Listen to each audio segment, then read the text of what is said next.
Autism என்று சொல்லப்படுகின்ற மூளையில் ஏற்படுகின்ற ஒரு சிறு குறைபாடு என்று கூட கூறலாம் அதனை. இந்த நோயினால், இது நோய் என்றும் கூறுவதில்லை, இது ஒரு குறைபாடு என்று கூறுவார்கள். எனவே இந்த ஆட்டிசத்தினால் பாதிப்படைகின்ற குழந்தைகள் தொடர்பான விடயங்களை பேசுவதற்கும் அவர்களை எப்படி அடையாளம் காணலாம் என்பது தொடர்பான விடயங்களை மக்களுக்கு விழிப்புணர்வு ஏற்படுத்துகின்ற வகையிலான ஒரு பகுதியாக இன்றைய நம்ம ஒரு பகுதி வர காத்திருக்கிறது. அந்த அடிப்படையில் இன்றைய நிகழ்ச்சிக்கு இது தொடர்பான விடயங்களை விரிவாக பேசுவதற்காக வந்திருக்கிறார் விசேட அதிதியாக சமூக குழந்தை நல மற்றும் குழந்தை விருத்தி சார்ந்த வைத்திய நிபுணர் டாக்டர் வினுசியா கோகுலன் அவர்கள். வணக்கம். வணக்கம் பிரசன்னா. நான் ஆரம்பத்தில் கூறியிருந்த முக்கியமான விடயம், இப்போது உலகளாவிய ரீதியில் இந்த ஆட்டிசம் சார்ந்த விடயம் கடந்த 1943ஆம் ஆண்டு கண்டுபிடிக்கப்படுகிறது, ஆட்டிசம் என்ற ஒரு நோய். எனவே இந்த நோய் நிலைமை காரணமாக 2010ஆம் ஆண்டு தரவுகளின்படி உலகில் 169 குழந்தைகளில் ஒரு குழந்தை இந்த நோயினால் பாதிக்கப்படுகிறது என்ற ஒரு விடயம் இருந்தது. கொழும்பை மாத்திரம் எடுத்துக்கொண்டு மேற்கொள்ளப்பட்ட ஆய்வில் 93 குழந்தைகளில் ஒரு குழந்தைக்கு ஆட்டிசம் இருப்பதாக கண்டுபிடிக்கப்பட்டது. இப்படியாக இருக்கின்ற இந்த ஆட்டிசம் தொடர்பான விடயங்களை பேசுகின்ற ஒரு முக்கியமான நிகழ்ச்சியில் நாங்கள் உங்களிடம் கேட்கின்ற முதலாவது கேள்வி, இந்த ஆட்டிசம் என்றால் என்ன என்ற ஒரு விடயத்தை நாங்கள் மக்களுக்கு தெளிவுபடுத்த வேண்டும் டாக்டர். ஆட்டிசம் என்று நாங்கள் குறிப்பிடுறது ஆட்டிசம் ஸ்பெக்ட்ரம் என்று, அதாவது ஒரு இடத்துல இருந்து ஒரு நிறைய வித்தியாசமான பிள்ளைகளை நாங்கள் பார்க்கலாம். அந்த ஆட்டிசம் என்றது நாங்கள் நோய் என்று சொல்றதில்லை நீங்கள் சொல்கிற மாதிரி, ஆனால் குறைபாடு என்று சொல்கிறதும் அவ்வளவு நல்ல பொருத்தமான வார்த்தை இல்லை. இது நரம்பியல் ரீதியான ஒரு பிள்ளை வளர்ச்சி அடையக்க நரம்பியல் ரீதியாக ஏற்படுற விருத்தியில் ஏற்படுற பிரச்சனை. அதாவது பிள்ளை அந்த ஒரு வித்தியாசமான வளர்ச்சியில், இந்த சின்ன பிள்ளையிலேருந்து வளர்ச்சி அடையக்குள்ள ஏற்படுற ஒரு வித்தியாசத்தால் பிள்ளை ஒரு வித்தியாசமான ஆளாக உலகத்துக்கு வருவேனாம். ஆனால் அதை நாங்கள் ஒரு நோயாவோ குறைபாடாவோ கருதாமல் இருக்கிறது அவையை அங்கீகரிக்கிறதுக்கு இலகுவாக இருக்கும். அதை விட நீங்கள் சொன்ன மாதிரி ஆட்டிசம் உலகளாவிய ரீதியில் கூடிக்கொண்டு போகுது. அதுக்கு பல காரணம் இருக்குது. ஒன்று அதன் தன்மை கூடிக்கொண்டு போகிறதா இருக்கலாம், அல்லது அதை பற்றிய விழிப்புணர்வு மக்கள் மத்தியில் அதிகமாக வந்து கொண்டிருக்கிறதா இருக்கலாம். அதை விட ஆரம்ப கட்டத்திலேயே இலகுவாக கண்டுபிடிக்கக்கூடிய முறைகள் கண்டுபிடிக்கப்பட்டிருக்கிறதா இருக்கலாம். அப்போ இப்போ நீங்கள் கொழும்பு ரீதியால் 10 வருஷத்துக்கு முதல் சொன்ன மாதிரி ஒரு 93 தொடக்கம் 100 பிள்ளைகளில் ஒரு பிள்ளைக்கு ஆட்டிசம் என்று சொன்னாங்க. ஆனால் இப்போ நாங்கள் உலகளாவிய இது CDC அறிக்கையின் அடிப்படையில் 36 பிள்ளைகளில் ஒரு பிள்ளைகளுக்கு 36 தொடக்கம் 40 பிள்ளைகளில் ஒரு பிள்ளைக்கு ஆட்டிசம் இருக்கிறதா நாங்கள் கண்டறிஞ்சிருக்கிறோம். அதாவது சும்மா பார்த்தா ஒரு கிளாஸ் ரூமில் வகுப்பறையில் ஒரு பிள்ளை கண்டாலும் ஆட்டிசம் இருக்கிறதுக்கான அதிகளவான சந்தர்ப்பம் இருக்குது. ஒரு பிள்ளைக்கு, ஒரு குழந்தைக்கு இந்த ஆட்டிசம் இருக்கிறது என்பதை கண்டுபிடிப்பதற்கு எப்படியான அறிகுறிகள் அந்த குழந்தையின் தென்படும் எங்களுக்கு நாங்கள் பார்க்கலாம்? ஒரு குழந்தையை பார்த்து இந்த பிள்ளைக்கு ஆட்டிசம் இருக்கலாம் என்று தெரிந்து கொள்ளக்கூடிய அறிகுறிகள் எவையாக இருக்கும்? நீங்கள் கேட்ட மாதிரி ஆட்டிசம் என்றதை நாங்கள் ஆரம்ப காலத்தில் கண்டறியறதுக்கு இந்த பிள்ளைக்கு சில அறிகுறிகள் இருந்தால் ஆட்டிசமாக இருக்கலாம் என்று நாங்கள் எதிர்வு கூறலாம். ஆனால் ஆட்டிசம் ஃபுல்லாக நாங்கள் டயக்னோஸ் பண்ணுறதுக்கு, அதாவது அதை ஃபுல்லாக கண்டுபிடிக்கிறதுக்கு ஒரு 3 வயசு 4 வயசு வரைக்கும் சில வேளை நாங்கள் வெயிட் பண்ண வேண்டி இருக்கலாம். ஆனால் அதுக்காண்டி 3 வயசு வரைக்கும் 4 வயசு வரைக்கும் நாங்கள் வெயிட் பண்ணித்தான் ஆட்டிசம்ன்றதை கண்டுபிடிக்கிறேன். நீங்கள் கேட்ட மாதிரி முதலே பிள்ளைகளுக்கு நிறைய அறிகுறி இருக்கும். பிள்ளை பிறக்கேக்குள்ள அம்மா அப்பா சந்தோஷமாக அந்த பிள்ளையை கையில் எடுப்பினோம். அந்த பிள்ளை வளர்ந்து வரையக்கு அந்த பிள்ளைண்ட நீங்கள் சொன்ன மாதிரி குழந்தைண்ட விருத்தி படிகள் ஒவ்வொன்றா அம்மா அப்பாவும் சுற்றி வர இருக்கிறார்கள் பார்த்து கொண்டு வரையக்குள்ள ஒரு 6 மாதம் அப்படி வரையக்குள்ள 6 தொடக்கம் 9 மாதத்துக்குள்ள பிள்ளை அம்மாவை பார்த்து அம்மாண்ட முகத்தை பார்த்து அப்பாண்ட முகத்தை பார்த்து சிரிக்கிறாரா. அதுதான் முதலாவது நாங்கள் கண்டுபிடிக்கக்கூடியது. அதில் எங்களுக்கு வித்தியாசம் இருக்குதுன்னு சொன்னால் நாங்கள் கொஞ்சம் யோசிக்கலாம். நாங்கள் வைத்தியர் ஆலோசனை நாட வேணும் என்று. அடுத்ததா பிள்ளை ஒரு 9 மாதத்துக்கிட்ட வரையக்குள்ள என்ன செய்வினம் தங்கட சந்தோஷத்தை வெளிக்காட்டுறதுக்கு சிரிப்பினம். அப்படியான இயல்புகள் சில நேரம் நாங்கள் பிள்ளை சந்தோஷப்பட்டு சிரிக்கிறது அதுகள் காண இல்லாமல் இருக்கலாம் பிள்ளையில. அதே மாதிரி நீங்கள் வளர்ந்தோண்டு வரையக்குள்ள பிள்ளைக்கு முதலாவது பர்த்டே வரும். அப்போ நீங்கள் யோசிப்பீங்க, ஓகே ஒரு வயசில் பிள்ளை அம்மா அப்பான்னு சொல்கிறதுக்கான வாய்ப்பு இருக்குன்னு எதிர்பார்த்து கொண்டிருப்பீங்க. அந்த நேரம் பிள்ளை என்ன செய்யும், சில நேரம் அம்மாவை பார்த்து சொல்ல கிடைக்காது, அப்பாவை பார்த்து சொல்லாமல் அப்படி அர்த்தமுள்ள வார்த்தைகளை கதைக்க இல்லாமல், அதாவது கதைக்கு இல்லாமல் அவைய வார்த்தைகள் இல்லாமல் இருக்கும். அப்படியான சந்தர்ப்பத்திலையும் நீங்கள் முதலாவதாக யோசிக்கணும், ஒட்டிசமாக இருக்கலாம். ஏன்னா ஒட்டிசம் மாதிரி வரக்கூடிய கணக்க நிலைகள் இருக்குது, அதை நீங்கள் கண்டுபிடிக்க இல்லாதானே.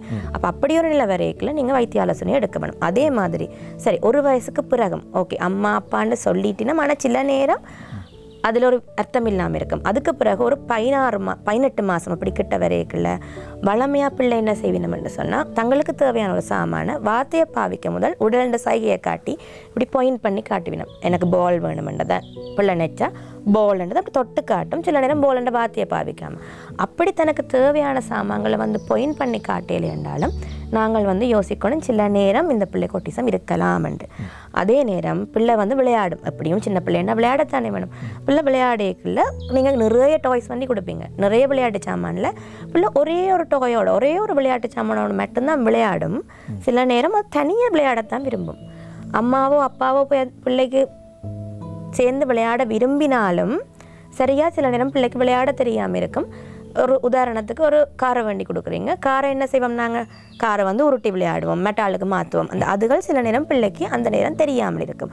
பிள்ளை அந்த விளையாட்டு பொருள் எடுத்து என்ன செய்யணும்னு சொன்னால் வீல் எடுத்து சுற்றி கொண்டிருக்கும் சில நேரம், அல்லது அதில் இருக்கிற ஏதாவது ஒன்று தட்டி கொண்டு சின்ன சாமான தட்டி பார்த்து கொண்டிருக்கும். அப்படி பொருளோட ஆக்கள் இருந்தாலும் பொருளோட கூட பிள்ளை கூடுதலாக விளையாடி கொண்டிருக்கும். ஆக்கள் இருக்கிறது நபர்களை பற்றி பெருசாக பிள்ளை கருத்தில் கொள்ள மாட்டினோம். அப்படியான சந்தர்ப்பம் இருக்கேக்குள்ளேயே ஏர்லியாக நீங்கள், அதாவது ஆரம்ப கட்டத்திலேயே கண்டுபிடிக்கக்கூடிய வாய்ப்புகள் இருக்குது. அதுவும் பிந்தி போகைக்குள்ள தான் நீங்கள் பிறகு என்ன யோசிப்பீங்க, பிள்ளை கதைக்கு இல்லையென்று யோசிப்பீங்க. அதுக்கு பிறகு பிள்ளை நர்சரிக்கு போகைக்க பிள்ளை அங்கே முன்பள்ளிக்கு போனப்பேருந்து அங்கே பிள்ளைகளோட சேர்ந்து விளையாடையில் தண்டை சாமான மெட்டாக்களோட கொடுத்து ஷேர் பண்ணி விளையாடையில் அப்படியான சந்தர்ப்பத்திலான் இல்லையண்டா பிந்திய காலகட்டத்தில் பிள்ளையை கூட்டிக் கொண்டு வர நேரிடும். அதன் பார்க்க நான் கூறின மாதிரி ஆரம்ப காலகட்டத்திலேயே கூட்டிக் கொண்டு வந்தால் வைத்திய ஆலோசனை பெறுவது இலகுவாக இருக்கும். ஆமாம் டாக்டர், நீங்கள் கூறியது போன்று இப்போது ஒரு பிள்ளைக்கு இப்படியான அறிகுறிகள் தென்படுகிறது, சில வேளை ஒட்டிசமாக இருக்கலாம் என்று ஒரு சந்தேகம் வருகின்ற போது நாங்கள் யாரை நாடுவது, யாரிடம் சென்று ஆலோசனைகளை பெறுவது, இந்த பிள்ளைக்கு இப்படி இருக்கிறதா இல்லையா என்ற விடயங்களை இப்போது வைத்தியத்துறையில் பல்வேறு பிரிவுகள் இருக்கிறது, யாரை நாடுவது, யாரிடம் ஆலோசனை பெறுவது? வைத்திய ஆலோசனை பெற வேண்டியது கட்டாயம். இப்படியான சந்தர்ப்பத்தில் நீங்கள் சொன்ன மாதிரி யார்கிட்ட கேட்குறதுன்னு பெரும்பாலும் பெற்றோருக்கு தெரியாமல் இருக்கும். அப்போ இது தொடர்பான விசேஷ வைத்திய அதிகாரிகள் இருக்கிறோம், அவைகள்கிட்ட கேட்கும்போது தான் இது தொடர்பான மேலதிக விடயங்களை அவர்கள் தெளிவாக்கி கொள்ளலாம். அப்படியானவர்கள் யார் என்றால் பீடியாட்ரிஷியன், குழந்தை நல வைத்திய நிபுணர். அதைவிட அதில் சிறப்பு தேர்ச்சி பெற்ற community paediatrician, community and development paediatrician, அதாவது சமூக குழந்தை நல வைத்திய அதிகாரிகள். அதிலும் பார்க்க சைல்டு சைக்காட்ரிஸ்ட், அதாவது சிறுவர்கள் சார்ந்த மனநல வைத்திய நிபுணர்கள் இருக்கின்றார்கள். இவர்கள் தரப்பட்ட இவர்களிடமிருந்து வைத்திய ஆலோசனையை பெற்றுக்கொள்ளக்கூடியதாக இருக்கும். அதே போல் இன்னும் ஒரு கேள்வி இருக்கின்ற, குறிப்பாக இந்த இவர்களுக்கு இப்போது வைத்தியிடம் சென்று விட்டோம், அந்த குழந்தைக்கு ஆட்டிசம் இருக்கிறதாக அடையாளம் காணப்பட்டால் அந்த பிள்ளைக்கு எப்படியான சிகிச்சைகள் வழங்கப்படும், சிகிச்சை முறைகள் எப்படி இருக்கிறது இந்த ஆட்டிசத்திற்கு? சரி, நீங்கள் கேட்ட மாதிரி சிகிச்சை என்று சொல்லும்போது இது குணப்படுத்தக்கூடிய நோய் வியாதி அல்ல, இதற்கு மருந்துகள் இல்லை. இதற்கு சிகிச்சை என்று கூறும்போது பிள்ளையோட விளையாடுறது, அதாவது பிள்ளையை விளையாட்டு மூலமாக பேச்சு வழி சிகிச்சை, மற்றது தொழில் சார்ந்த சிகிச்சை, அதாவது ஸ்பீச் தெரப்பி, ஆக்குபேஷனல் தெரப்பி. ஆனால் இது சம்பந்தமாக தனித்துவமான வைத்திய நிபுணர்கள் நான் முதல் கூறினேன், அவர்கள் இணைந்த ஒரு குழாம் வைத்திய நிபுணர், ஸ்பீச் தெரப்பிஸ்ட், அதாவது பேச்சு வழி சிகிச்சை நிபுணர், அதே மாதிரி தொழில் சார்ந்த சிகிச்சை நிபுணர், இவர்களுடன் இணைந்து பலதரப்பட்டவர்கள் இருக்கின்றார்கள். சைக்காலஜிஸ்ட், கவுன்சிலிங் தேவைப்படும் போது சைக்காலஜிஸ்ட், அப்படியான பலர் இணைந்த ஒரு குழாம் இருக்கிறது. அவர்களிடம் இருந்துதான் இது தொடர்பான சிகிச்சைகளை பெற்றுக்கொள்ள வேண்டும். அதை கதைப்பதாக இருந்தால் பிள்ளைக்கு அதனூடாக விளையாட்டு முறையை பிள்ளைக்கும் அம்மாக்கும், அதாவது பெற்றோர்கள் மற்றும் பிள்ளையை கவனிப்பவர்களுக்கு பேச்சு வழி சிகிச்சை மூலமாக விளையாடுவது எப்படி என்று, அவர்களுடன் இணைந்து விளையாடுவது எப்படி என்று குறிப்பிடும்போது பிள்ளை ஒருங்கிணைந்து மற்றவர்களுடன் விளையாட முனைகிறது. அதிலிருந்து பிள்ளை கதைப்பதற்கு முனைந்து கொள்கிறது. இதன் மூலமாகத்தான் நாங்கள் பிள்ளைகளை அவர்களுடைய நிலையிலிருந்து வெளியே கொண்டு வரக்கு உதவி செய்கின்றோம். உண்மை உலகளவில் சாதித்த சிலருடைய பெயர்களை இங்கே கூறுகிறேன். குறிப்பாக ஆல்பர்ட் ஐன்ஸ்டீன், அதே போல பில் கேட்ஸ், மைக்கேல் ஜாக்சன் போன்றோரும் இந்த ஆட்டிசம் நோயினால் பாதிக்கப்பட்டவர்கள். இவர்கள் உலகை ஆட்சி செய்த மிகப்பெரிய ஜாம்பவான்கள் இருந்திருக்கிறார்கள். எனவே இது குணப்படுத்த முடியாது என்ற ஒரு நோயின்மை அல்ல, அது ஆரம்பத்தில் கண்டு குணப்படுத்த வேண்டும். இப்படியாக இந்த ஆட்டிசத்தினால் பாதிக்கப்பட்ட பிள்ளைகளை எப்படி கையாள்வது டாக்டர்? ஆட்டிசத்தால் இது நீங்கள் கேட்ட வினாவுக்கு விடையளிப்பதானால் ஒவ்வொரு பராயத்துக்கு ஏற்ற மாதிரித்தான் விடையளிக்க வேண்டும். சிறிய குழந்தையாக இருந்தால் குழந்தை பருவத்தில் சில வேளைகளில் அவர்களுக்கு பால் குடிப்பதிலிருந்து உணவு கொடுப்பது வரை பிரச்சனையாக இருக்கலாம். பிள்ளை அதற்கு பிறகு விளையாடுவதற்கு தெரியாமல் இருக்கலாம். அந்த நேரத்தில் எவ்வாறு விளையாடுவது என்பது நாங்கள் அம்மாக்கோ அப்பாக்கோ அல்லது பிள்ளையின் பாதுகாவலுக்கோ குறிப்பிடுவதன் மூலமாக, அவர்களுக்கு எவ்வாறு செய்வது என்பதை பயிற்றுவிப்பதன் மூலமாக, இது 1 நாளில் 2 நாளில் பயிற்றுவிக்க முடியாது, பயிற்றுவிப்பதன் மூலமாக பிள்ளையுடன் அவர்கள் எவ்வாறு ஒருங்கிணைந்து விளையாடுவது என்பதை கூறுகின்றோம். அதே நேரம் நீங்கள் கேட்ட மாதிரி ஒட்டிசத்துடன் சேர்ந்ததாக பிள்ளைகளுக்கு பல்வேறுபட்ட நடத்தை மாற்றங்கள் வரும்.